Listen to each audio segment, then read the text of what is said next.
आप देख रहे हैं परम पूज्य योग ऋषि स्वामी रामदेव जी महाराज के पावन सानिध्य में दिव्य जीवन के सूत्र विषय पर आयोजित कार्यक्रम का पतंजलि योग पीठ हरिद्वार से सीधा प्रसारण।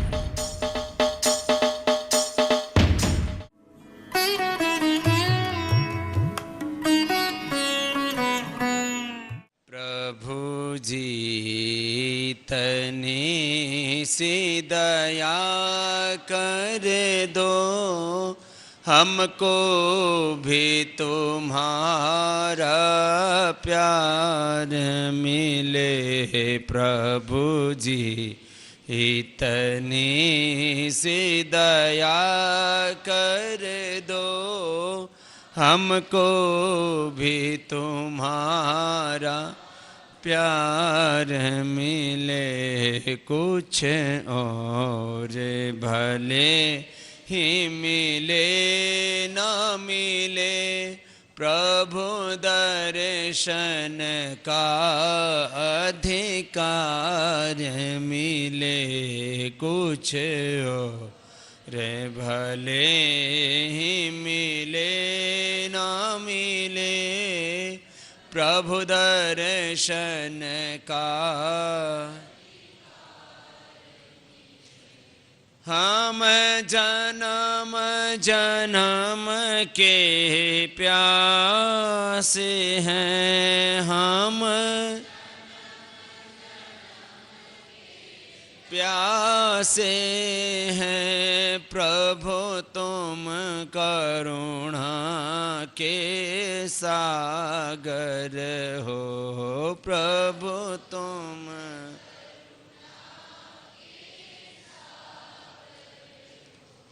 करुणा निधि से करुणा रस की, करुणा निधि से करुणा। एक बूंद हमें एक बार मिले, एक बूंद हमें।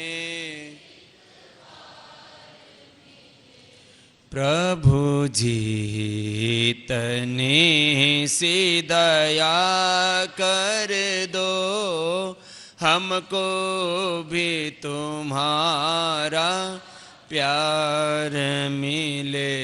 प्रभु जी इतनी सी दया कर दो, हमको भी तुम्हारा प्यार मिले। प्रभु दर्शन का अधिकार मिले, प्रभु दर्शन का अधिकार मिले। बोली सच्चिदानंद भगवान की जय, भारत माता की जय, सत्य सनातन वैदिक धर्म की। कल रामनवमी है और एक वर्ष पहले सब भाई बहनों ने बहुत तपस्या की और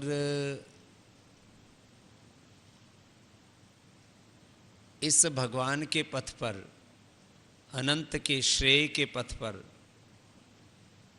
इस पूर्णता के पथ पर चलने के लिए आप संकल्पित हुए और इस 750 करोड़ से ज़्यादा की आबादी वाली इस दुनिया में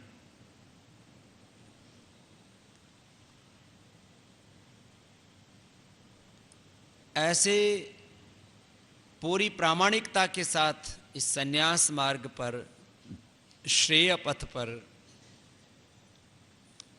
इस अनंत के मार्ग पर चलने वाले बहुत थोड़ी आत्माएं हैं। यद्यपि इस बार एक नया प्रयोग चल रहा है, उसके चलते अभी अपने सारे सन्यासी भाई बहनों को हम यहाँ इस आज के शाम के कार्यक्रम में सम्मिलित नहीं कर पाए हैं, क्योंकि बहुतों को सेवा का विशेष उत्तरदायित्व दिया हुआ है। लेकिन फिर भी काफ़ी भाई बहनों को आज की इस शाम की सत्संग में सहभागी होने का सौभाग्य मिला है। कल रामनवमी पर लगभग 50 से अधिक भाई बहनों ने अलग अलग शास्त्रों का स्मरण किया है। कल उनकी प्रस्तुति भी रखी है और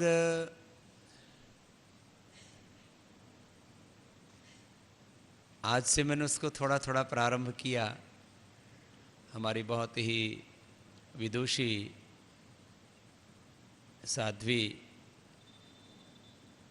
देवनिष्ठा जी से पूरी भगवत गीता के 18 अध्याय मैंने उनसे सुने और 9 उपनिषद उन्होंने प्रामाणिकता से सुनाया और योग दर्शन का व्यास भाष्य भी।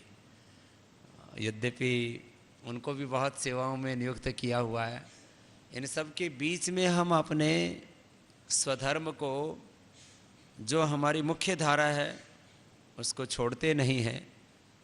और कल तो मुझे लगता है 50 से ज़्यादा भाई बहनों का एक बहुत प्रेरणाप्रद प्रस्तुति का कार्यक्रम होने वाला है। उसके लिए उनको हमारा बहुत बहुत अभिनंदन है, जिन्होंने इस दिशा में पुरुषार्थ किया है।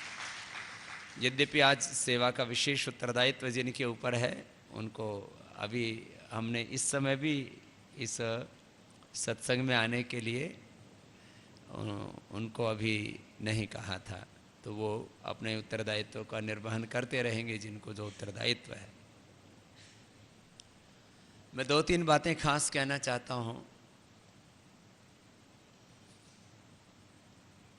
इस बार हम जो महर्षि दयानंद का सपना था,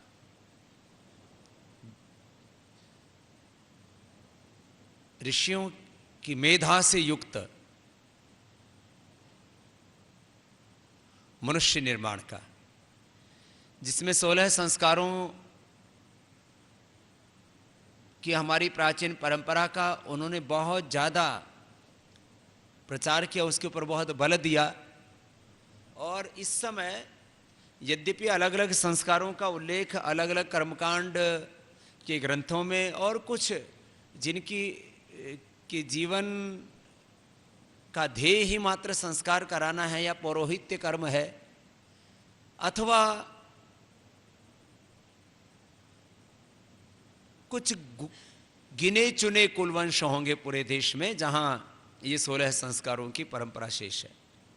माने 16 संस्कारों पर आज भी कोई एक प्रामाणिक पुस्तक है तो महर्षि दयानंद सरस्वती की संस्कार विधि है। लेकिन उस पर जो बड़ा कार्य होना चाहिए था कि 16 संस्कारों की प्रक्रिया के तहत मनुष्य का जन्म हो।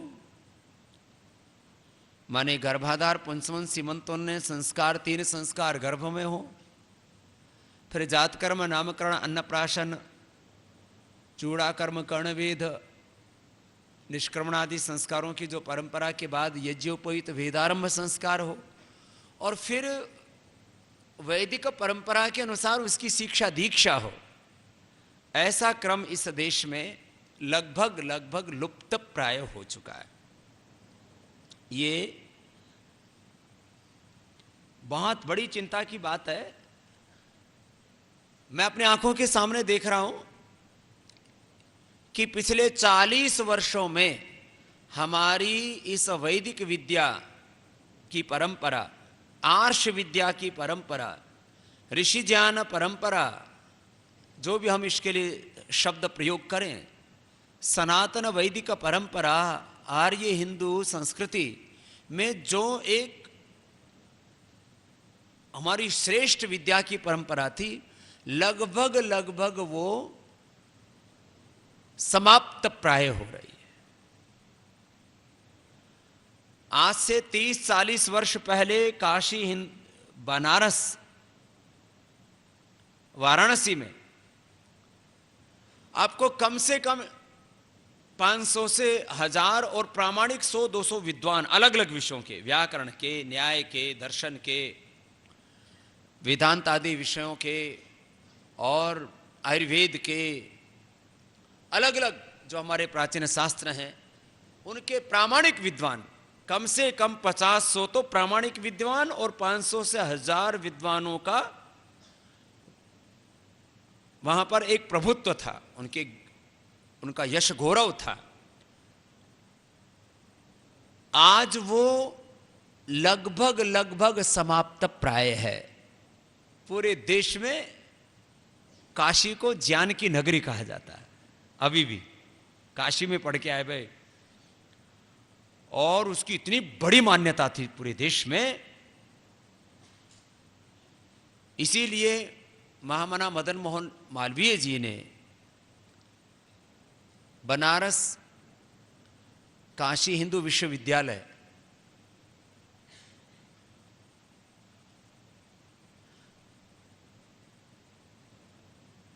वो वहां स्थापित किया।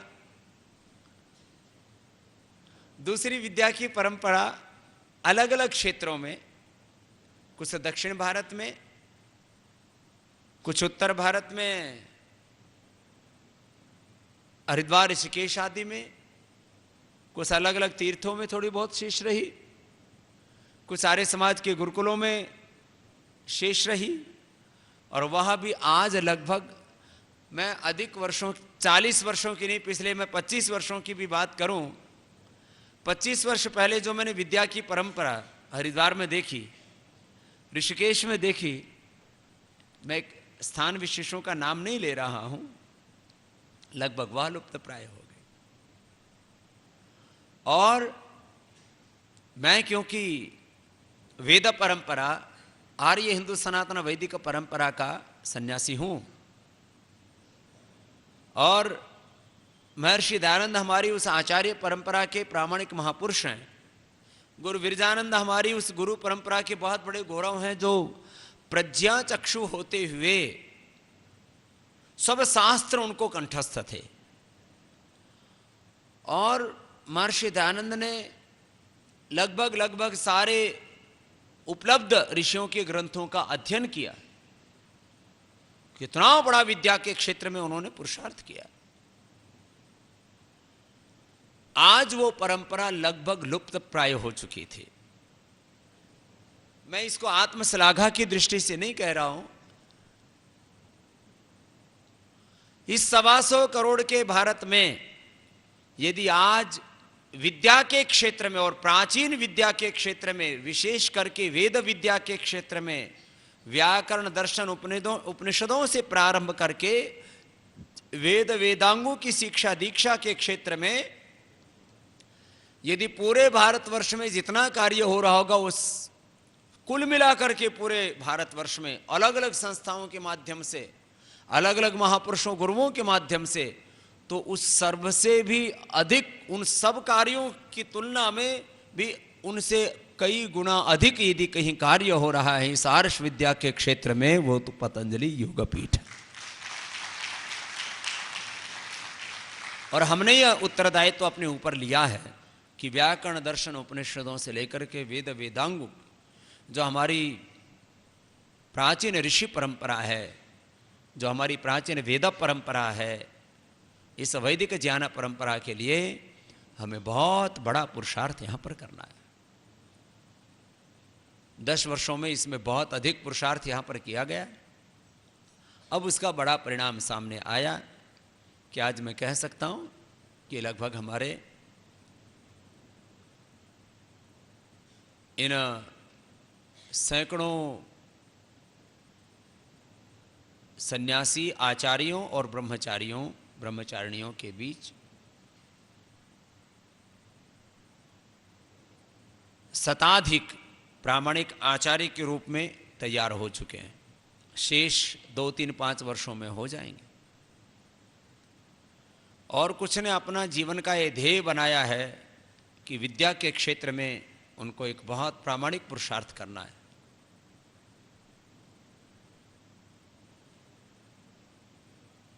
जब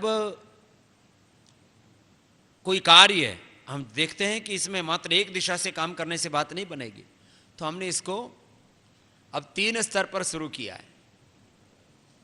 एक जो पहले BSc, MSc, BCom, MCom, BTech, MTech, engineering, medical, अलग अलग शिक्षा दीक्षा पा करके, इधर आ जाओ बड़ी दीदी जी, आ जाओ, आगे आ जाओ।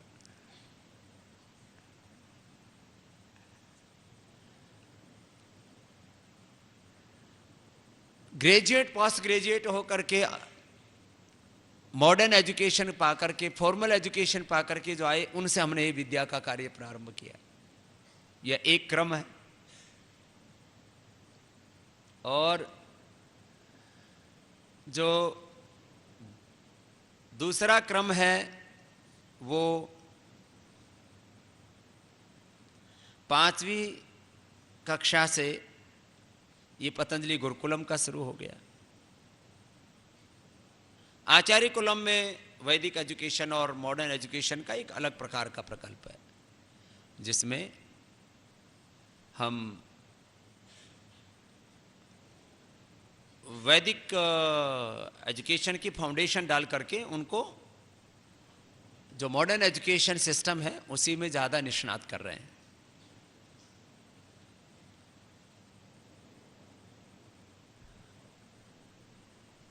अब आने वाले वक्त में ये विद्या की परंपरा यशस्वी कैसे हो सकती थी, तो फिर हमारे मन में विचार आया कि सर्वाधिक जो मस्तिष्क में शास्त्र की स्मृति जब स्थिर हो सकती है, वो कालखंड होता है 3 वर्ष से लेकर के और लगभग 15 वर्ष का कालखंड है। जब 5वीं कक्षा में हमारे पास बच्चे आते हैं तो 9-10 साल की उम्र हो चुकी होती है उनकी, और वो लगभग 5 वर्ष के कालखंड में अष्टाध्यायी, धातु पाठ, फिर थोड़े भगवत गीता, उपनिषद, बस इससे अधिक उनका फिर सामर्थ्य नहीं रह पाता। कुछ अति विशिष्ट प्रतिभावान होते हैं तो और हो सकता है। तो हमने सोचा कि क्यों न 3-4 वर्षों से प्रारंभ करके ऐसे बच्चे जो अत्यंत मेधावी हैं उनको प्रारंभ से ही लगभग 5 से 7 भाषाओं का बोध करवाया जाए और उनको बचपन में ही 5-7 शास्त्र स्मरण करवा दिए जाए। और क्योंकि अब शिविर समापन की ओर है, जिस तरह से बच्चों को हमने देखा है, आज ही मैं देख रहा था 4 साल से लेकर के और जो 8 साल तक के बच्चे हैं, 7-8 साल के तो कम ही, उसमें 4, 5, 6 साल की बच्चों की संख्या बहुत अधिक है। 50 से अधिक बहुत ही प्रतिभावान बच्चों का हमने चयन किया है। उनका बहुत बहुत अभिनंदन है। लगभग 70 बच्चों का, लगभग 70 बच्चों का हमने चयन किया है और 200 से अधिक बच्चे इस उम्र के आए।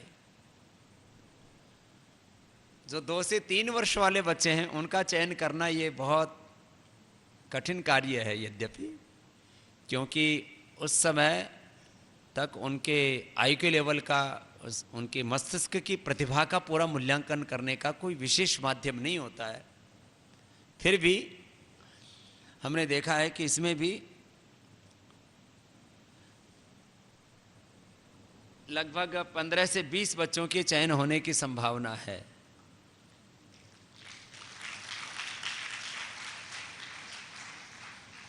और इसमें जो 5 वर्ष की उम्र तक वाले विद्यार्थी थे, हमने उनकी माँ को साथ रहने के लिए कहा, तो इसमें लगभग जो है 30 लगभग 30 की संख्या होगी जो 5, क्योंकि मैंने देखा 5 वर्ष की उम्र वाले बच्चे बहुत अधिक हैं और उनमें प्रतिभा बहुत ज़बरदस्त है। उनको संस्कृत, इंग्लिश और स्पेनिश, मैंड्रीन चाइनीज, अभी हमने अंतर्राष्ट्रीय तो 3 भाषाओं का चयन किया ही है। वैसे तो हम संस्कृत को विश्व भाषा मानते हैं, लेकिन आज विश्व में यद्यपि उसकी डिमांड बहुत ज़बरदस्त है। आज भी यदि कोई अमेरिका में संस्कृत का विद्वान, जर्मनी में, फ्रांस में या कहीं पर भी संस्कृत का विद्वान कोई हो, तो उसके लिए 5-10 लाख रुपए यानी कैरियर के रूप में अर्जित करना बहुत साधारण घटना है। अरे संस्कृत भाषा और शास्त्रों का बोध तो बहुत बड़ी बात है, जो हम लगभग 2 वर्षों में, 3 वर्षों में बीए और 2 वर्षों में एमए करा करके 3 या 2 वर्ष में जो हम योग का उनको स्किल, योग की कुशलता दे देते हैं, उससे भी लोग लाखों रुपए कमा लेते हैं। कोई बहुत बड़ी बातें नहीं है ये। लेकिन अभी हमने एक क्रम तय किया है कि लगभग 3 से 5 विदेशी भाषाओं का सामर्थ्य उन विद्यार्थियों में पैदा हो जाए, क्योंकि भाषाएं बचपन में ही सीखी जाती हैं। बड़ी उम्र में तो अपवाद रूप में लोग 1-2 भाषाएं सीख पाते हैं, बड़ी उम्र में अपवाद। और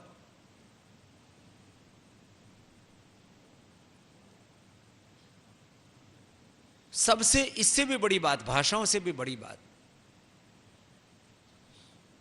अपवाद रूप में लोग लगभग 10 से 20% लोग होते हैं जो बड़ी उम्र में अपने अभ्यासों को परिवर्तित कर लें। अभ्यास की महिमा कुछ ऐसी है, जैसे मैं दाएं हाथ से लिखता हूं, अब मैं यदि बाएं हाथ से लिखने का प्रयास करूं तो अभी आपको लिख करके बताता हूं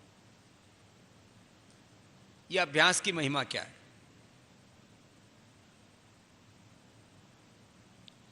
ये मैंने राम लिखा, आप क्योंकि दूर बैठे हुए इसलिए बहुत जो नजदीक वाले वो देख पा रहे हैं। अब मैं बाएं हाथ से राम लिखता हूं, तो पहले तो मेरे को लिखने में ही बहुत प्रयत्न करना पड़ेगा और ऐसे लिखाई आएगी जैसे किसी छोटे बच्चे ने लिखा हो। ये दोनों का फर्क है। तो क्योंकि मुझे दाहिने हाथ से लिखने का अभ्यास है, बाएं हाथ से लिखने का अभ्यास नहीं। ये तो एक बात कही। अपने शरीर में कम से कम 100 तरह के अभ्यास होते हैं। कितने प्रकार के? कम से कम 100 प्रकार के अभ्यास होते हैं। सोचने का अभ्यास, इसकी धाराएं सैकड़ों प्रकार की हैं।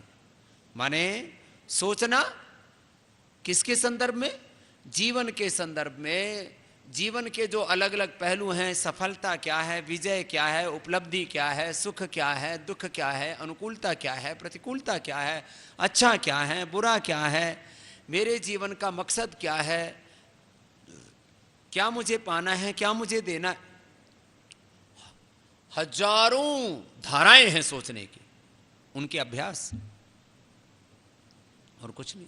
अभ्यास माने सोचने की थॉट प्रोसेस के जो अलग अलग उसके प्रवाह हैं, डिफरेंट एस्पेक्ट्स हैं, वो ही सोचें तो ये सब अभ्यासों का खेल है। विचार की ही सैकड़ों हजारों धाराएं हैं और उनमें छोटे छोटे भेद हैं, छोटे छोटे सूक्ष्म भेद हैं। ऐसे ही देखने की धारा, दृष्टि के भी सहस्रों भेद हैं। देखने में ऐसा लगता है कि हम देख रहे हैं, लेकिन दृष्टि मात्र में, अब मैं आप सबको जो देख रहा हूं, उषा जी से लेके अपने माता जी हैं, प्रेमलता माता जी, उधर हमारे जो है सारी बेटियां हैं, छोटी बेटियां हैं, बड़ी बेटियां हैं, हमारी श्रद्धामयी साध्वी देवप्रिया जी हैं, हमारे जज साहब हैं सचिन जी हैं, पद्मसेन जी हैं, आर्य जी हैं। अब आप, मैं सबको देख रहा हूं, सबके प्रति मेरी एक विशेष प्रकार की दृष्टि है। मैं एक एक व्यक्ति को देख रहा हूं, उस व्यक्ति के फिर जीवन के 10-20 तरह के पहलुओं के बारे में देख रहा हूं, तो मेरी दृष्टि है। फिर इस दृष्टि में सात्विकता, राजसिकता, तामसिकता, इस दृष्टि में फिर त्रिगुणातीत दृष्टि होती है। क्या कितने सूक्ष्म भेद हैं दृष्टि के। ये अभ्यास हैं, ये सब सुनने के कितने जबरदस्त अभ्यास हैं, बोलने के, खाने पीने के, अलग अलग संवेदनाओं के सैकड़ों प्रकार के अभ्यास हैं। और वो थोड़ा ऊंचा नीचा होते ही अलग अलग तरह के जीवन में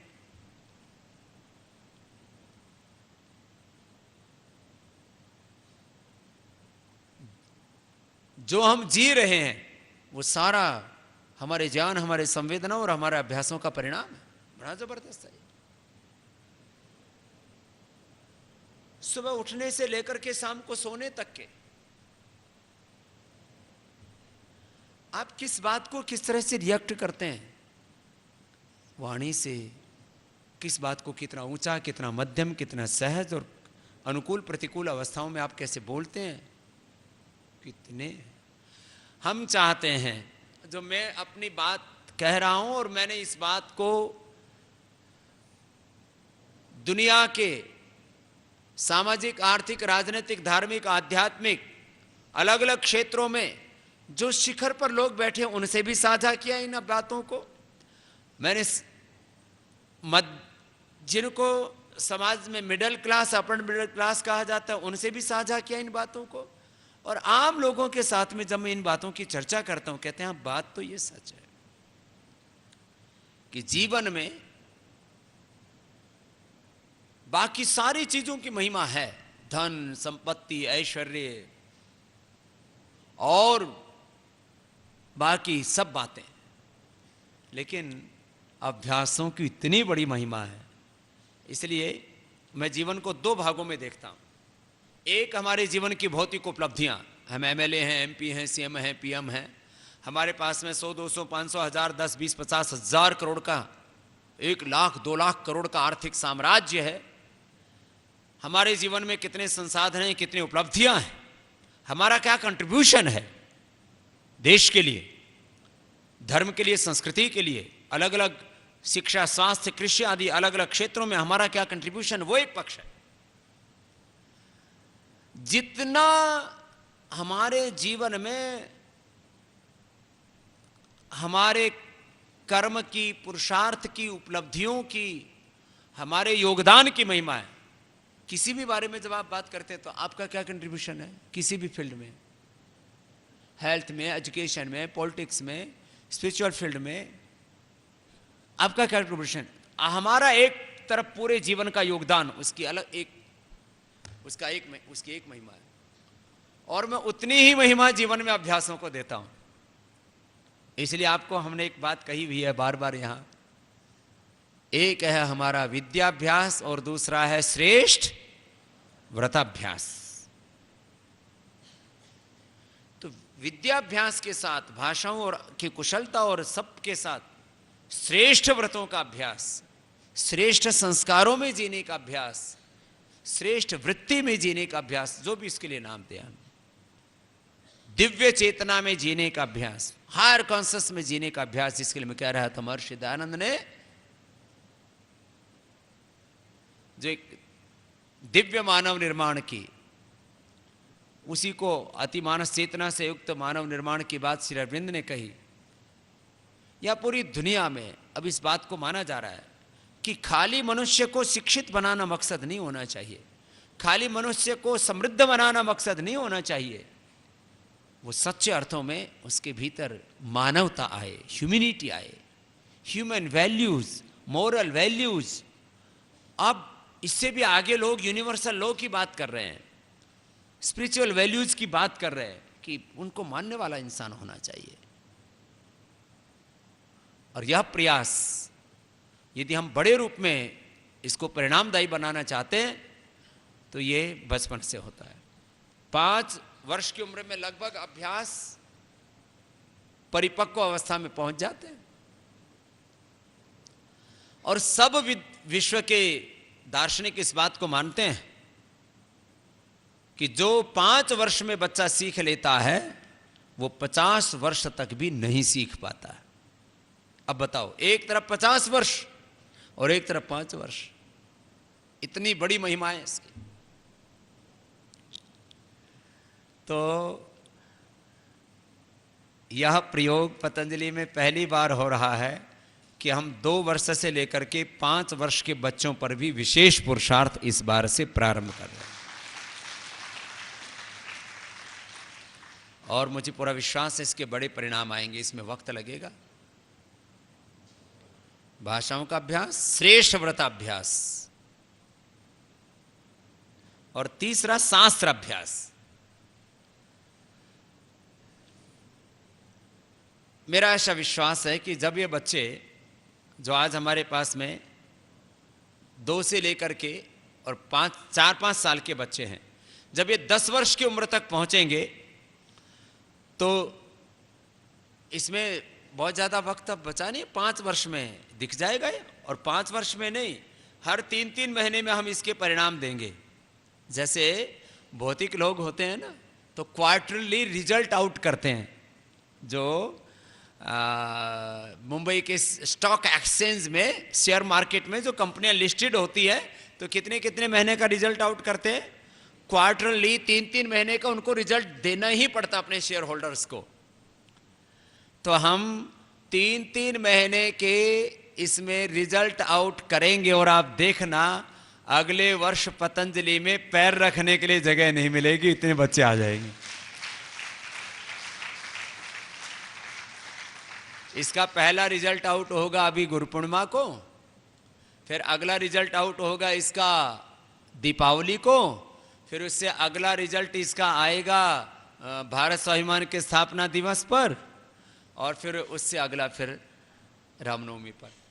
ये 3-3 माह के अंदर हम इन बच्चों के अंदर जो इनको देना चाहते हैं, क्योंकि उनके अंदर पूरे खाली होते हैं वो। अभी तो बहुतों की फ्लॉप ही करीब करीब 50%, किसी की 75% और किसी की तो 90% फ्लॉप ही पूरी भर चुकी है। जितना जीबी डाटा उसके अंदर जाना चाहिए था उतना जीबी डाटा उसमें जा चुका है। अब किसी का 1%, किसी का 10% खाली रहा है। पहले वाला डिलीट करना आता नहीं। मैंने इतनी बार कहा डिलीट का बटन मारो, दबाओ। गुरु विरजानंद के पास में कितना, लगभग 40 वर्ष की उम्र हो गई थी महर्षि दयानंद जब गए थे। 35 वर्ष की उम्र हो गई। 35 वर्ष की उम्र में गुरुजी ने कहा जो कुछ पढ़ा है उसको भूल जाओ, और जो ये पुस्तकें इनको जमुना जी में बहाओ, ये तुम सारे अनार्ष ग्रंथ लिए घूम रहे हो। किताब यमुना जी में बहाना यद्यपि उतना आसान कार्य नहीं। जिसको जिंदगी भर आपने पढ़ा हो, आप कहे कि इसको बहा दो, ये कोई आसान काम है? लेकिन वह भी आसान काम है। लेकिन जो पढ़ा है उसको पूरा नैपथ्य पर रख देना, उसको विस्मृत कर देना, उसको चित्त से हटा देना, यह कार्य कोई अनेक जन्मों का योगी सिद्ध महापुरुष ही कर सकता है। वो महर्षि दयानंद ने किया।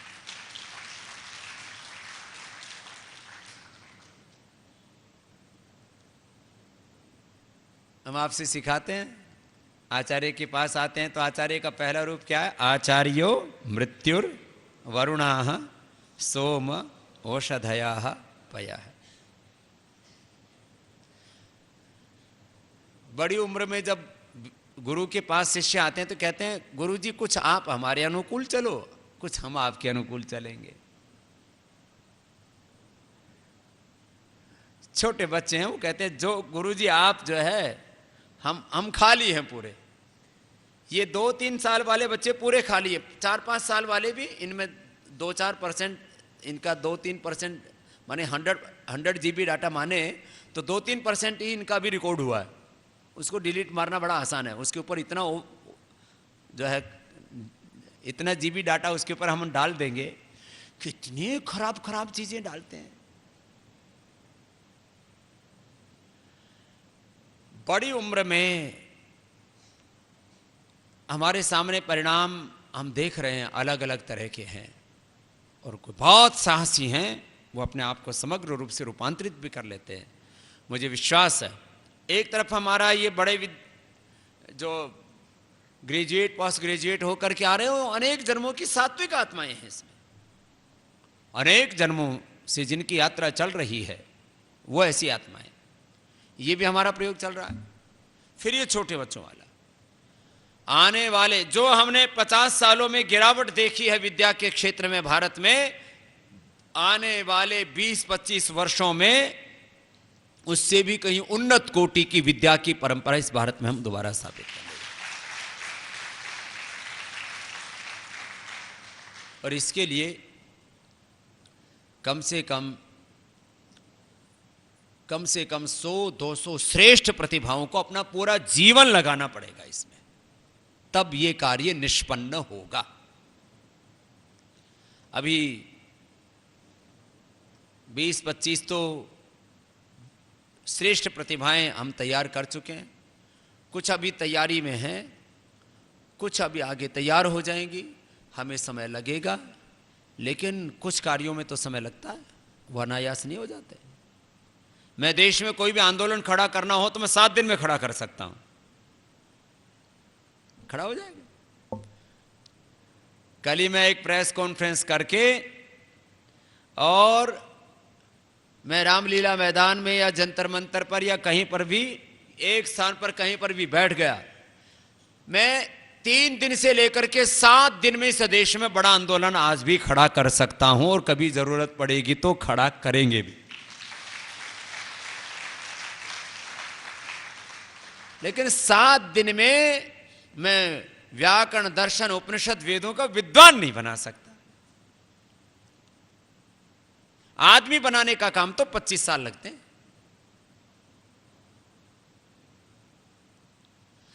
हमने लाखों अब तो शायद करोड़ों में हो गया होगा, करोड़ों स्क्वायर फीट कंस्ट्रक्शन। पूज्य आचार्य जी बालकृष्ण जी महाराज जी कहते थे कि आदमी, ज्यादातर इस देश में करीब 99% आदमियों की पूरी जिंदगी 2 कोठड़े बनाने में लग जाती है, और वो 2 मकान बनाते बनाते उनके सिर के बाल झड़ जाते हैं।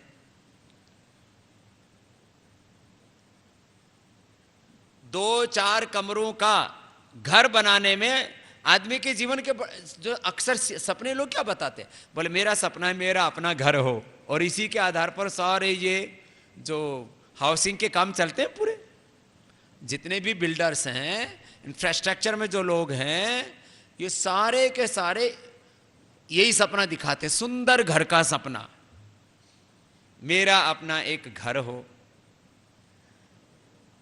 मेरी अपनी एक गाड़ी हो। जब शादी करते हैं तो मुझे कोई बहुत श्रेष्ठ पति या पत्नी मिल जाए, फिर उसके बाद में मेरी औलाद बहुत अच्छी हो जाए, ये आम लोगों के सपने हैं।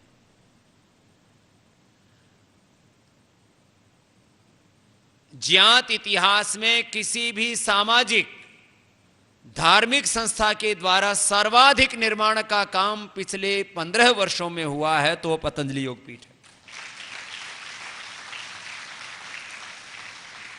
मैं इसको वैश्विक स्तर पर कह रहा हूं। जिनके पास में बड़े बड़े आर्थिक साम्राज्य हैं, चर्च से लेकर के इस्लाम से लेकर के और तमाम मत पंथ संप्रदाय है, उनमें जो नहीं वो हमने कर दिया। लेकिन एक एक साल में हम लाखों लाखों स्क्वायर फीट कंस्ट्रक्शन हमने बनाए और चलाए सब दौर। पतंजलि के निर्माण कार्यों में मैं शायद 1-2% में गया हूंगा। पूज्य आचार्य भाषण जी का उसमें बहुत बड़ा पुरुषार्थ है। यहां पतंजलि योगपीठ में मैं रहता हूं। 1000 कमरे हैं, शायद मैं 1000 कमरों में से 4-5 कमरों के अंदर गया हूंगा पूरे पतंजलि योगपीठ के।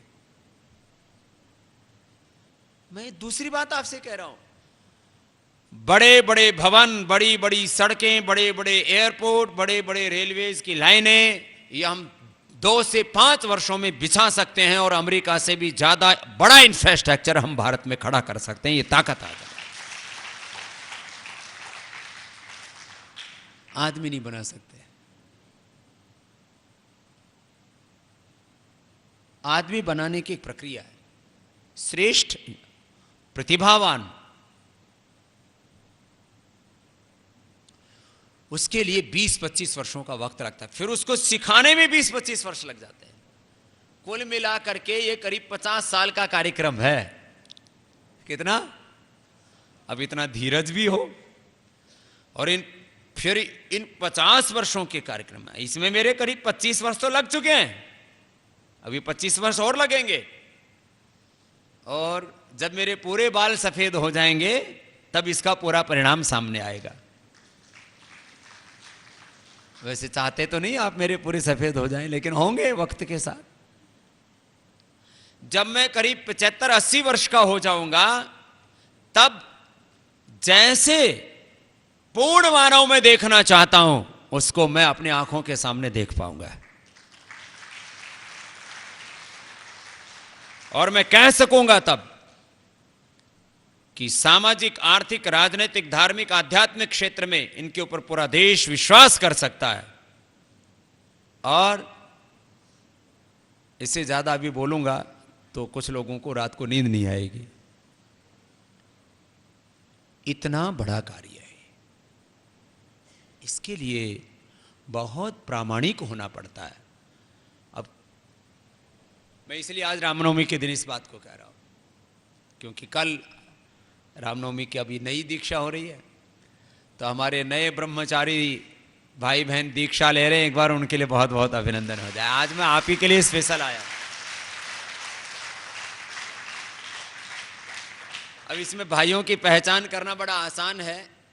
चंदू जी भी उधर कैमरा घुमाएंगे तो वो जितने मुंडन किए हुए हैं ये नए शिष्य हैं पतंजलि योगपीठ में। इनकी काफी बड़ी संख्या है और इनका लगभग 1 ही वर्ष हो गया। कुछ रामनवमी पर, कुछ गुरु पूर्णिमा पर आए थे। परीक्षा काल लगभग इनका पूरा हो चुका है। वैसे तो देखो कई बार पता लगने में देरी हो जाए। जो प्रामाणिक होते हैं वो पहले ही दिन से प्रामाणिक होते हैं। मैंने इसके ऊपर बहुत सोचा कितने दिनों में आदमी पर विश्वास किया जा सकता है। बहनों का पता लगाना नई पुरानियों का मुश्किल है, लेकिन इसमें ज़्यादातर जो हमारी श्वेत वस्त्रों में बहनें हैं इनमें से काफ़ी की दीक्षा हुई है, कुछ इसमें नई आई हैं। और इस बार और भी जो नए भाई बहन आए, एक बड़ी संख्या में आए, उन सबका बहुत बहुत अभिनंदन है।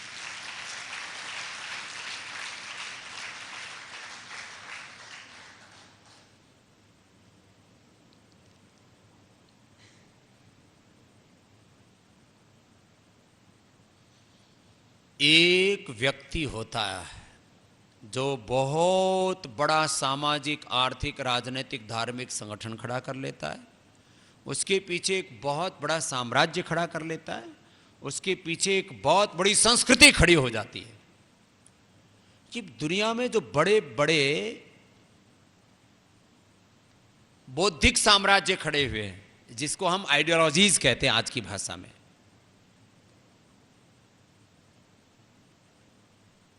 सोशलिज्म, कैपिटलिज्म, अलग अलग प्रकार के इज्म, ये साधारण घटना नहीं होती है। इनके पीछे आज जितना भी ये जो कम्युनिस्टों का जो विचार है, इसके पीछे एक बहुत बड़े अप्रतिम बौद्धिक संपदा से युक्त महापुरुष हुए, उसका नाम कन्फ्यूशियस था। ये बीज उन्होंने डाला इस दुनिया में, ये साम्यवाद का, या उसकी अलग अलग फिर धाराएं हैं, छोटी छोटी अलग अलग संप्रदाय हैं उसके भी। लेनिन, मार्क्स तो उसके पासिंग में भी नहीं है। माओ, लेनिन, मार्क्स, माओ, और फिर उसके बाद ये अलग। आज भी पूरी दुनिया में करीब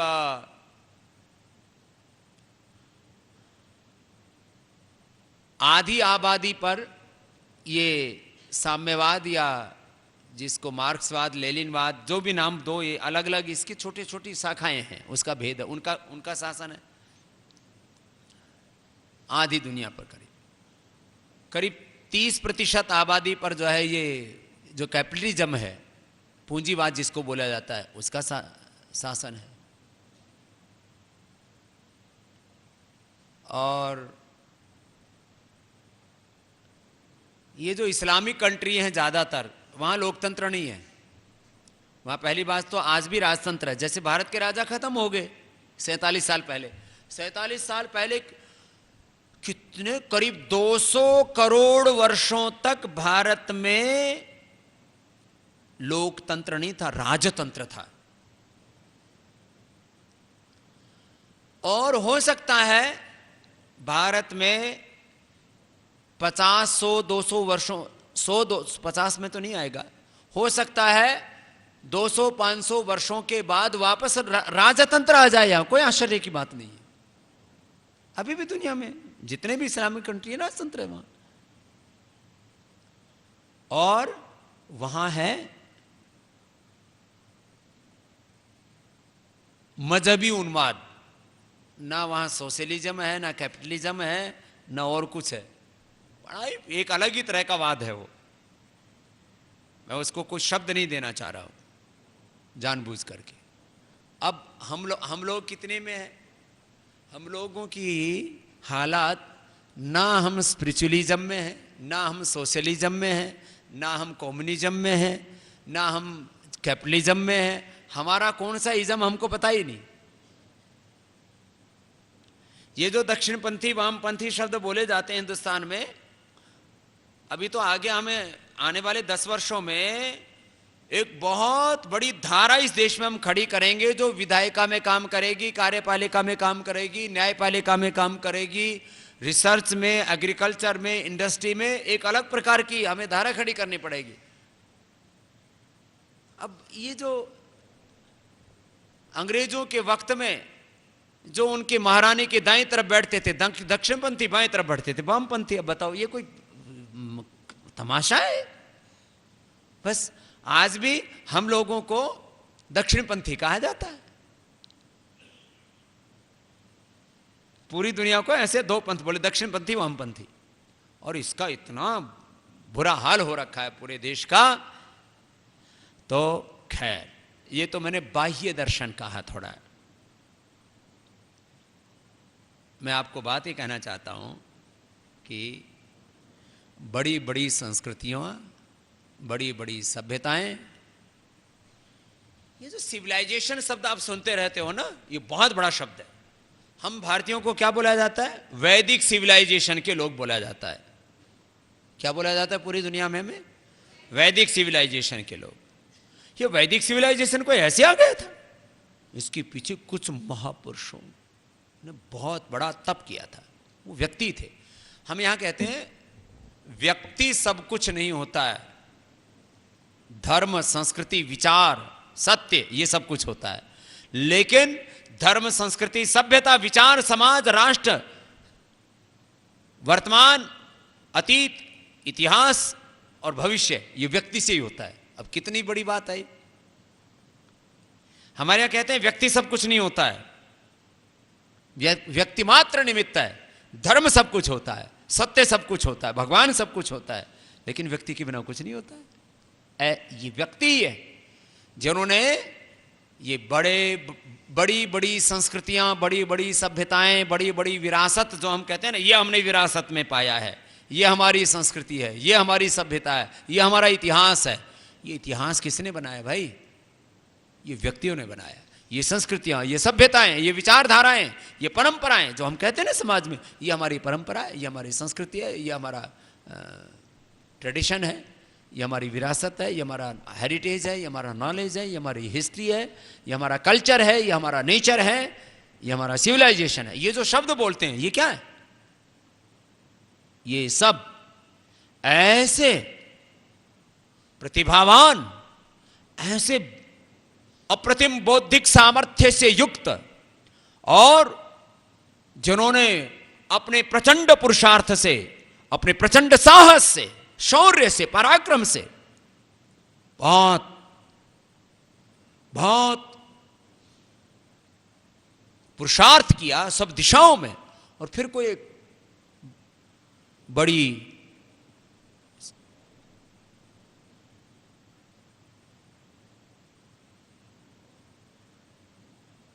बहुत कोई बड़ा सत्य हमारे सामने स्थापित किया। ऐसे आदमी बनाने हैं हमें।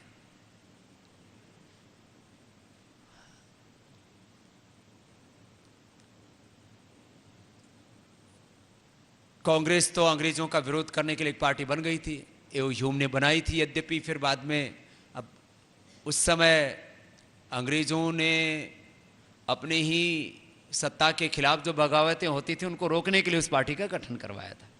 खैर, उसके बाद इसे देश में कई पार्टियां बनी हैं। डॉक्टर श्यामा प्रसाद मुखर्जी ने, पंडित दीनदयाल उपाध्याय जी ने, फिर उसके बाद उसमें बहुत बड़ा पुरुषार्थ किया वाजपेयी जी ने और आडवाणी जी ने।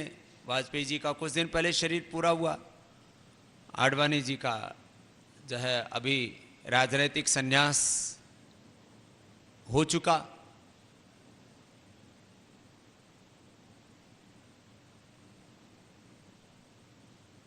इन लोगों को करीब 60 साल लग गए उस पार्टी को खड़ा करने में। एक राजनीतिक दल,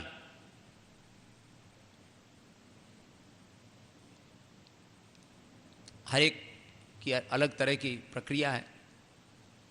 इस दौरान यहाँ पर करीब 20-25 लोग और खड़े हुए, अलग अलग राजनीतिक पार्टियों के पृष्ठभूमि से आए, और उनके भीतर राजनीतिक इच्छाएं थी, महत्वाकांक्षाएं थी। उन अपनी राजनीतिक इच्छाओं के बलबूते पर उन्होंने करीब 15-20 नई पार्टियां खड़ी की। हरियाणा में कुछ पार्टियां खड़ी हुई, महाराष्ट्र में कुछ पार्टियां बनी, कुछ तमिलनाडु, केरल में, खास करके कर्नाटक में, तमिलनाडु में, आंध्र प्रदेश में, उड़ीसा में, और इधर जो है पश्चिम बंगाल में, और यह उत्तर प्रदेश। ये राजनीतिक पार्टियों की जन्मभूमि रहा है, और अभी भी वहां बन रही है और आगे भी और बनने की संभावना है। लेकिन एक राजनीतिक पार्टी को चलाने के लिए एक बहुत मजबूत व्यक्ति चाहिए होता है, एक सिंगल। फिर उसकी नीचे श्रृंखला खड़ी हो जाती है। 4-5 लोगों के मैं नाम लेता हूं। दलित समुदाय को उसका हक दिलाने के नाम पर बीज डाला बाबा साहब अंबेडकर जी ने। अब जैसे पार्टी तो बनाई थी, जो चंद्रशेखर आजाद ने भी राजनीतिक पार्टी बनाई, लेकिन उसको चला नहीं सके। राजनीतिक पार्टी भगत सिंह जी ने भी बनाई, उसको चला ना सके। उनके वो यदि जिंदा रहते तो चला लेते। सारा राजनीतिक बहुत बड़ा पुरुषार्थ पहले तो कांग्रेस में रह करके किया नेताजी सुभाष चंद्र बोस जी ने, फिर उन्होंने सोचा कि पार्टी बनाने से बात नहीं बनेगी, फौजी बना देते हैं, तो उन्होंने भी एक बहुत बड़ा पुरुषार्थ किया था। जो बाबा साहब अंबेडकर जी ने पहले तो दलितिस्तान बनाने का एक पूरा उन्होंने एक जो है पूरा एक व्यवस्था रखी थी, महात्मा गांधी जी और बहुत बाकी लोगों ने सोच समझ के कि भाई ऐसा नहीं हो सकता, एक स्थान पर दलितिस्तान बनाने में पूरे देश के दलितों को आप नहीं ला सकते इस जमीन पर, वो जहां है उनको वहीं उनके हक दिलाने के लिए संविधान में प्रोविजन करने चाहिए, नहीं तो हिंदुस्तान में दलितिस्तान बन जाता जैसे पाकिस्तान बना। खैर बाबा साहब अम्बेडकर मान गए उस बात को, लेकिन वो जिस शोषित वर्ग की बात कर रहे थे उनको हक दिलाने के लिए पूरा जीवन लग गया आदरणीय काशीराम जी का। उस जो उन्होंने बीज डाला उसके फल खाए मायावती जी ने। अब ये प्रक्रिया चल रही है, अभी दलितों के नाम पर देश में 4-5 पार्टियां छोटी बड़ी चल रही हैं, अभी नए भी नेताओं का उदय होगा। कम से कम 10-15 वर्ष जो संघर्ष करता है, जेलों में जाता है और सुबह से शाम तक 18-18 घंटा मेहनत करता है, वो कोई राजनीतिक पार्टी बना सकता है, कोई लंबी चौड़ी बात नहीं। ऐसे प्रयास होते हैं राजनीतिक नेतृत्व के लिए। ये तो अलग अलग तरह की बातें हैं। मुलायम सिंह जी ने फिर राजनीतिक पार्टी बनाई, फिर अब उनकी विरासत में 2 पार्टियां बन गई, एक पार्टी का मुखिया उनका बेटा है, दूसरी का मुखिया उनका भाई है शिवपाल जी। फिर अब लालू जी के परिवार में यदि ये अनबन ज़्यादा बढ़ी तो 2 पार्टियां बनने की संभावना रहेगी, जैसे 2 पार्टियां चौधरी देवीलाल जी के यहाँ बन गई। उनके 2 बेटे हैं अभय चौटाला और अजय चौटाला जी, तो जो है उन दोनों ने अपनी अपनी पार्टियां अलग बना ली। अभी भी जो है तेज प्रताप यादव और तेजस्वी यादव में सत्ता संघर्ष अभी पूरा थमा नहीं है, लेकिन दोनों भाई समझदारी से थोड़ा चल रहे हैं। इस समय अभी 2019 तक खतरा नहीं दिख रहा है। लेकिन एक बात बता रहा हूँ, राजनीतिक पार्टियां कैसे बनती हैं। दक्षिण भारत में तो 8-10 पार्टियां वहाँ के सुपरस्टार्स ने बना दी, जो फिल्म इंडस्ट्री के लोग जिनका कोई पॉलिटिकल बैकग्राउंड नहीं था। कैसी चीज़ें बनती बिगड़ती उसकी मैं बात आपसे कर रहा था। बड़े बड़े अब शैक्षणिक साम्राज्य खड़े हो गए हैं। एक विश्वविद्यालय में 50,000 से लेकर के 20-25, 50,000, 20,000, 30,000, 50,000, 1 लाख, 2 लाख, 5 लाख ऐसे बच्चे पढ़ रहे हैं। ये शिक्षा के साम्राज्य हैं, स्वास्थ्य के साम्राज्य हैं। ऐसे ही मीडिया के साम्राज्य हैं, ऐसे ही सामाजिक साम्राज्य हैं संगठनों के, धार्मिक साम्राज्य हैं मतपंथ संप्रदायों के। ये मैं किसी के बारे में भी अच्छा बुरा नहीं कह रहा हूं। इसमें कुछ तामसिक लोग हैं, कुछ राजसिक हैं, कुछ सात्विक हैं और कुछ महाबेवकूफ हैं, और उनके पीछे भी 10-20-50 लाख लोग लगे रहते हैं जिनको एक अक्षर बोलना नहीं आता, उनके भी पीछे हैं, बस लगे हुए हो सुबह से शाम तक कुछ ना कुछ चलाए रहते हैं। ऐसे कितने मत पंथ संप्रदाय हैं इस देश के अंदर, उनके पीछे भी 10-20-50 लाख लोग लग लेते हैं। खैर, हमको श्रेष्ठतम ऐसी प्रतिभाएं बनानी हैं जो अपने वैयक्तिक अहंकारों को त्याग करके, जिसके लिए मैं बार बार कहता हूं निष्काम होना और निर्लोभ होना ये जीवन में बहुत कठिन कार्य है। अभी मेरे से गुरुजी कई दिनों से कह रहे कि मुझे एक बार ब्रह्मचारियों से, सन्यासियों से खास बात करनी है, तो शायद हो सकता है आज तो मैं अभी, क्योंकि वक्त कम था, अब हम और पूज्य गुरुजी अभी 8 बजे तक ये इन नए ब्रह्मचारियों का, पतंजलि गुरुकुलम के छोटे बच्चों का और जो 6-7 साल तक के बच्चे उनका चयन करने में लगे हुए थे। आज सुबह 9 बजे से 8-9 बजे से लेके 8-9 बज गए। एक बार सुबह पूज्य आचार्य बालकृष्ण जी के गायत्री यज्ञ में जाना पड़ा था। बोले मैं एक बात कहना चाहता हूं सबसे, फिर बाकी गुरुजी विस्तार से कह देंगे कि व्यक्ति यदि अपनी कामनाओं को, अपनी इच्छाओं को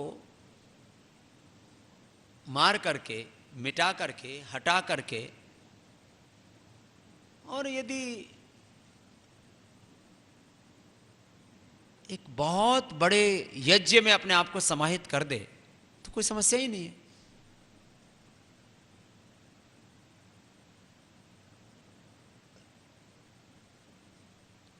आने वाले 25-30 वर्षों में मुझे पूरा विश्वास है ऐसे 100 से ज्यादा श्रेष्ठ प्रतिभाएं, एक वो जिसके नेतृत्व में पूरा देश विश्वास कर सके अलग अलग क्षेत्रों में, और दूसरा उसके नीचे एक हायरार्की होती है, एक पूरा सिस्टम बनता है। ऐसे नहीं होता है, एक व्यक्ति सब कुछ नहीं होता है। आज स्वामी रामदेव या पूज्य आचार्य भाक्षण जी हम लोग सब कुछ नहीं है। हमारे पीछे आज, जो मैं आज से करीब 20 साल पहले कहा करता था कि मेरे 2 हाथ नहीं, मैं सैकड़ों, हजारों, लाखों, करोड़ों हाथ देखना चाहता हूं, वो हाथ आज हमारे साथ खड़े हुए। तो ये कोई एक व्यक्ति की महिमा नहीं है, इसके पीछे एक बहुत बड़ी संस्कृति, सभ्यता, विचार, एक बहुत बड़ी परंपरा। ऐसे अप्रतिम प्रतिभा से युक्त श्रेष्ठ, दिव्य,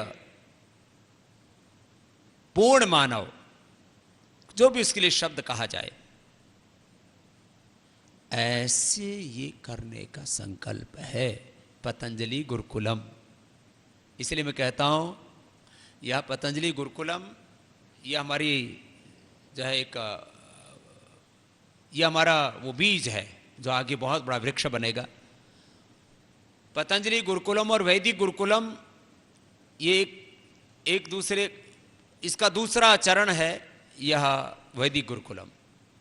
आचार्य कुलम एक देश की एक शिक्षा का व्यापक दर्शन है। पतंजलि विश्वविद्यालय फिर एक वैश्विक स्तर पर बड़ा प्रयास होगा। यह जो पतंजलि गुरुकुलम है और वैदिक गुरुकुलम है, यह पतंजलि योग पीठ की स्वामी रामदेव की आत्मा के स्थान का कार्य है, आत्मा स्थान पर है। पतंजलि गुरुकुलम यह हमारी आत्मा है, यह हमारा प्राण है। माने उसको यदि भौतिक तत्व पे कहा जाए तो प्राण है, और यदि उसको अभौतिक तत्व के रूप में कहा जाए तो यह हमारी आत्मा है। प्राण माने वो शक्ति का प्रतीक है।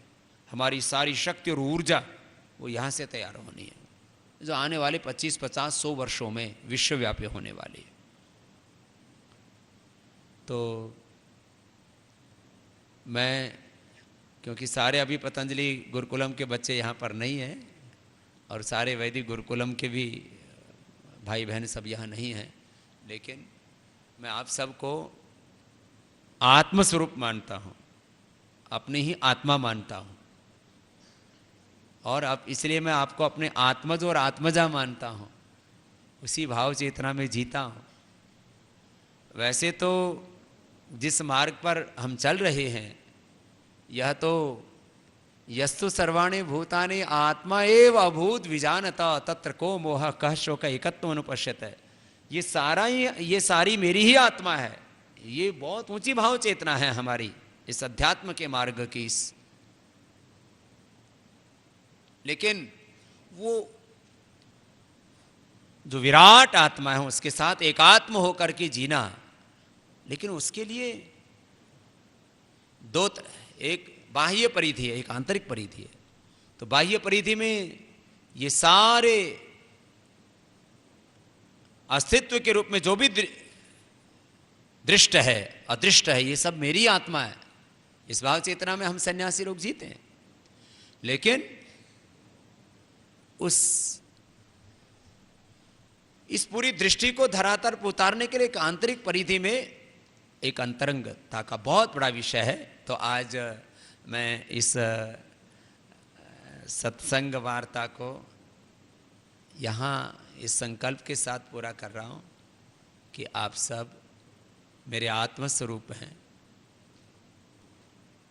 पूज्य आचार्य भाक्षण जी के, पूज्य गुरु जी के, हम सब के आप आत्मस्वरूप हैं, और हमारी ही आत्मा का विस्तार अपने छोटे बड़े भाइयों से लेकर के नीचे तक, अपने वरिष्ठ सन्यासी आचार्यों से लेकर के नीचे ब्रह्मचारियों तक, अपनी वरिष्ठ दीदियों से लेकर के और हमारी वरिष्ठ जो आचार्यों से लेकर के और नीचे तक जो हमारी कनिष्ठ आचार्य बहनें हैं, ब्रह्मचारी बहनें हैं और ये जो छोटे बच्चे हैं, ये हमारी ही आत्मा का विस्तार है। जैसे भौतिक जगत में कहा जाता है आत्मा वही पुत्र जायते, माता पिता ही बेटा बेटियों के रूप में जन्म लेते हैं, ऐसे ही वह भौतिक संबंध होता है, यह आत्म संबंध होता है।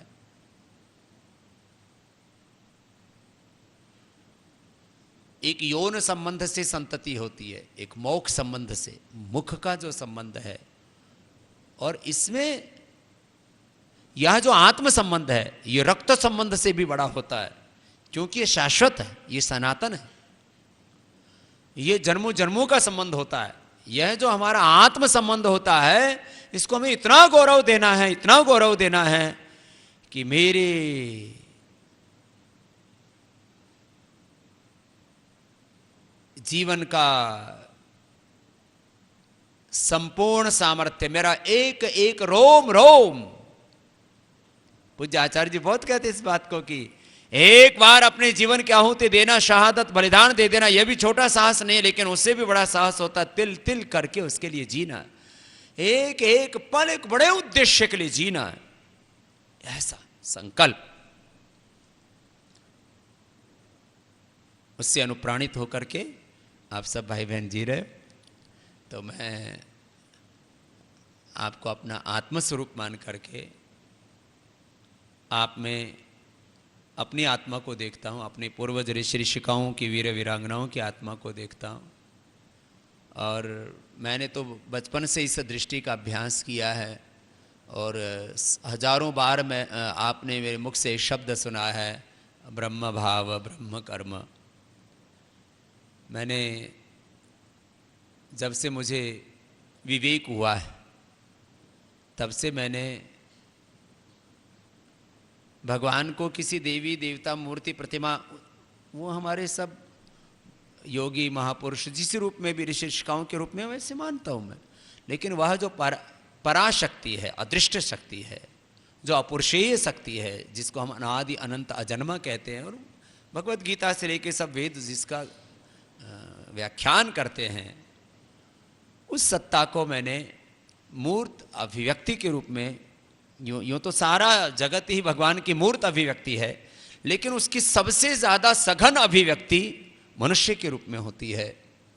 चाहे वो स्त्री पुरुष हो, उसमें कोई भेद नहीं होता है, और उसमें जो इस सत्व के मार्ग पर आते हैं वो भगवान की यद् यद् विभूति मत सत्वम, जो भगवान की ये ऐसे हम दिव्य विभूति के रूप में होते हैं, उस रूप में मैं आपको आत्म स्वरूप से भी और ज़्यादा बड़ा शब्द कहूँ तो मैं आपको उस ब्रह्म के ही स्वरूप में, ब्रह्म के ही सगुण साकार व्यक्त अभिव्यक्ति के रूप में, जैसे महर्षि दयानंद भी कहते हैं कि सारा जगत भगवान ही का प्रत्यक्ष है, और उसमें मनुष्य उसके प्रत्यक्ष की सबसे बड़ी अनुभूति है और उसकी उपस्थिति है।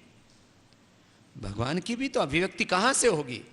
भगवान के उस दिव्य ज्ञान की, जिसको हम ध्यान साधना समाधि में जिसको अपने भीतर अवतरित करते हैं और कहते हैं यदग्ने श्याम त्वम हम त्वम वाघा श्याम सृष्टि सत्याश, प्रभु मैं तू हो जाऊं और तू मैं हो जा।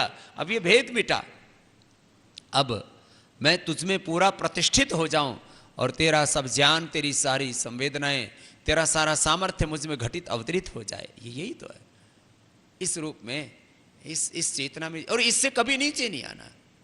बीच बीच में तमस और रजस के झोंके आएंगे, उसी के लिए तो सारे शास्त्रों का उपदेश है, और है क्या। अब मैं ऐसा बार बार कहता हूं कि ऐसे बोलता तो हूं मैं कि भाई बार बार कहना ना पड़े। अभी भी मैं रोज क्या बोल रहा हूं सुबह, मैं ऐसे बच्चे देखना चाहता हूं जिनको एक बार कह दिया गया हो दोबारा कहने की जरूरत बस ऐसे जीना है तो ऐसे जीना है, ऐसे करना है ऐसे करना है, ऐसे नहीं करना ऐसे नहीं करना, यही तो मर्यादा है। इसलिए तो भगवान राम को हम क्यों मानते हैं, उन्होंने एक बार भी अपनी मर्यादा का अतिक्रमण नहीं किया। ऐसे ही हमें बनना है। मैं कहता हूं ना, हमारा जीवन कैसा हो, अपने पूर्वजों जैसा हो, यह है भगवान राम की महिमा। अब अलग अलग काल गणना मानते हैं, लगभग हम 9 लाख वर्ष पहले राम हुए, उनको आज क्यों नहीं भूले हम। उन्होंने एक बार भी मर्यादा का अर्थात विधि निषेध का अतिक्रमण नहीं किया। ऐसे बनना अपने को। ये निर्णय तो कई बार हम कर लेते हैं, लेकिन फिर वो हमारा निर्णय बीच बीच में बदलता रहता है। अब उसको लोग राजनीति में दल बदलू कहते हैं। अध्यात्म में मेरे को शब्द समझ में नहीं आया, तो आप लोग मेरे को, अरे शिष्य भी तो अपने गुरु को ज्ञान दे सकते हैं, वहां तो दल बदलू कहते हैं, और यहां क्या कहते हैं, डावाडोल, क्या बोलते हैं, मदद करो, आप तो बड़े हैं, अस्थिर मति,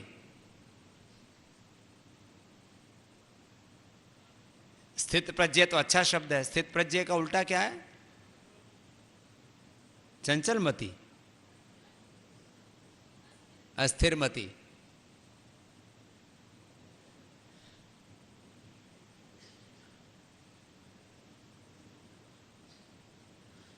धी धृति स्मृति विकृत हो जाती है, तब सारा उल्टा पुल्टा होता है। धी धृति स्मृति। तो चलो आज का सत्संग इसी नोट के साथ पूरा करते हैं कि कल सुबह तो योग के अनुष्ठान में आना ही है, फिर सबको थोड़ा खाना है। भोजन हो गया आपका? अच्छी बात है, हमारा तो नहीं हुआ, थोड़ा बाकी का हो गया, छोटों का हो गया। चलो, बड़े तो उपवास पर ही चल रहे हैं ज़्यादातर तो। हाँ, हम भी उपवास पर ही हैं। जब सारे उपवास कर लेते हैं तो मैंने कहा कि फिर हमको क्यों खाना। हम तो अब पुराने ज़माने के आदमी हैं ना कि सब बच्चे सो जाएं तब माँ बाप सो जाते हैं, और सब बच्चों के उठने से पहले माँ बाप उठ जाते हैं, सब बच्चों को खिला के खाते हैं। अब हम ऐसे पुराने ख्यालों के आदमी हैं। तो जो है, आप लोग कल सुबह जल्दी आएंगे और फिर योगाभ्यास करके ध्यान करके ऐसे आगे बढ़ेंगे। तो अभी बहुत बड़ा सामाजिक, आर्थिक, राजनीतिक, धार्मिक, आध्यात्मिक कार्य अपने को करना है, और ये सब करते हुए भीतर से पूर्ण योगी रहना है। ये सब करते हुए क्या रहना, बोलो? पूर्ण योगी। ये है बड़ी बात। मैंने देखा ज्यादातर ये हमारे अध्यात्म के रास्ते पर आने वाले लोगों की सबसे बड़ी समस्या, बस पूर्ण योगी बन जाओ। अरे भाई, आगे भी तो बताओ, हो बन के करना क्या है?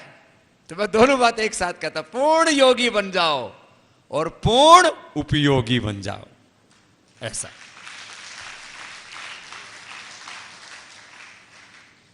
तो आधी बात हो गई ना, पूर्ण योगी बनो, भीतर से पूर्ण शांत रहो, लेकिन बाहर से पूर्ण क्रियाशील भी तो रहो। बाहर से युद्ध करो, लेकिन भीतर से योग भी तो करो। अब ये 2 दल बन गए हैं, एक युद्ध वाला, एक योग वाला। योग वाला युद्ध की बात ही नहीं करता, और युद्ध वाला योग की बात नहीं करता, फिर वो वैसे मरते हैं। और जो युद्ध खाली योग की बात करते हैं, फिर उनको दूसरे मार देते हैं, वो खत्म हो जाते हैं। ये बड़ा विचित्र संसार है। युद्धस्व विगतज्जरा।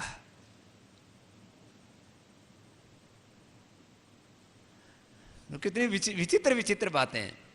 पिछले दिनों में एक बहुत बड़े आयोजन में था, तो वहां सब बोले बस भगवान की शरणागति में आ जाओ और कोई करने की जरूरत नहीं। मैंने कहा नहीं, भगवान की मैंने सबके बीच में बोला, सब महापुरुष बैठे हुए वहां, सब शंकराचार्य कोटि के, और आज सब आचार्य कोटि के, आचार्य महामंडलेश्वर जिनको कहा जाता है, एक संप्रदाय के आचार्य। तो मैंने कहा देखो भाई, थोड़ा सा सुधार कर लो, भगवान की शरणागति में आओ, और जो फिर भगवान की आज्ञा है, वेद की आज्ञा है, वही करना। यह है भक्ति का मार्ग। नहीं तो आधी बात हो गई ना, भगवान की शरण में और फिर कुछ करने की आवश्यकता नहीं है। फिर लोग बस जप माला ले लेते हैं और जपते रहते हैं। जवान जवान बच्चों को बस माथे पे तिलक, गले में माला, फिर पता नहीं कौन से नया सा एक वस्त्र पहन लेते हैं अलग ही ढंग का, और बस अपने को खाली नाम ही जपना है। तो खैर, ये तो ऐसे तो बहुत सारे संशय हमने आपके मिटाए हैं कि हमें समग्र हमारी दृष्टि में और कृति में मति भक्ति कृति, सम्यक मति सम्यक भक्ति सम्यक कृति, यही है मुक्ति। मुक्ति के नाम पर एक बहुत बड़ा बाजार है इस देश में। मेरे को भी बहुत लोग आकर के बीच में कई तरह की सलाह देते हैं, बोले स्वामी जी आपने सब तो कर दिया, अब एक कारोबार छूटा हुआ है। मैंने कहा वो कौन सा? बोले सत्संग का भी बहुत बड़ा कारोबार है, विचारों का भी बहुत बड़ा कारोबार है। हाँ, आप में तो बोले स्वामी जी बहुत बड़ी मास कम्युनिकेशन का स्किल है, आप तो इसको बहुत बड़ा खड़ा कर सकते हो। मैंने कहा भैया ये कारोबार तुमको ही मुबारक हो। अभी अच्छी बात है, कल हम इसको विस्तार से कहेंगे क्योंकि कल बहुत बड़ा शुभ दिन होगा रामनवमी का। लेकिन अभी पिछले 3 वर्षों पहले तो लाइव बंद हो गया था, बीच में 3-4 साल तक आस्था डेफर्ड जनाना पड़ता था। फिर अभी पिछले करीब 3 सालों से गांव में आस्था चैनल नहीं जाता था।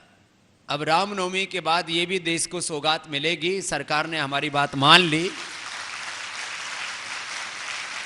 आप तो बड़े समझदार हो, कहने से पहले ही समझ जाते हो।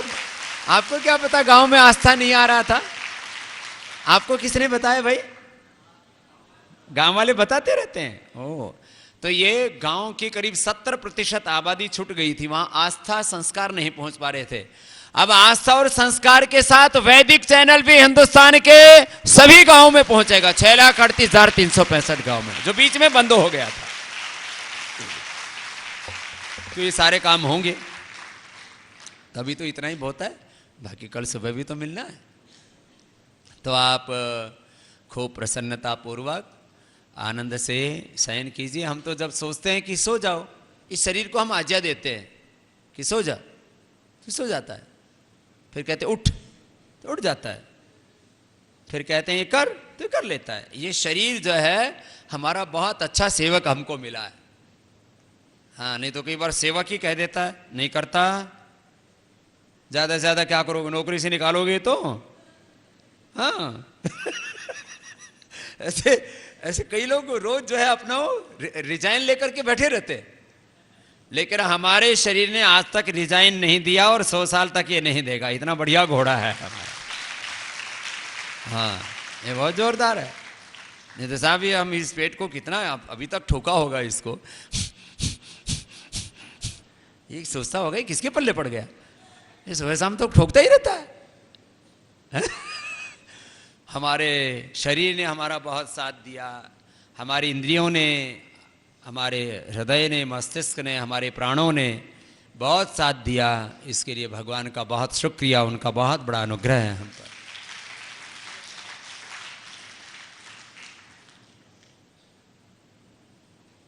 तेरी मेहरबानी का है बोझ इतना जिसे मैं उठा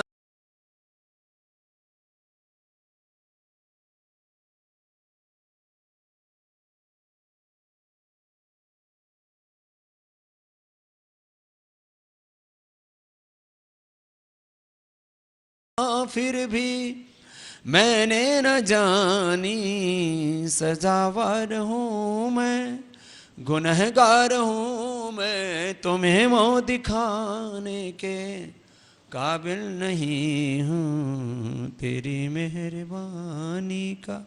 अरे अब समय बहुत हो गया। अब हमको पहले 100-200 भजन हम गाते थे, आजकल हमारे भजन कम हो गए, काम ज़्यादा हो गए, थोड़े अलग अलग हैं। तो आपको कल भजन भी सुनाएंगे। कल हमने पूरा दिन आपके लिए रखा हुआ है, भजन भी सुनाएंगे, आप भी गाएंगे। ये भी एक जीवन का आनंद है। ये छोटे छोटे पहलू हैं, इसमें भजन भी आनंद है, ठीक है। जब भी है, तब भी है, ध्यान भी है, काम भी है, सेवा भी है, साधना भी है, पढ़ाई भी है, सब है। तो ऐसे आप सब भाई बहनों को खूब आशीर्वाद। ओम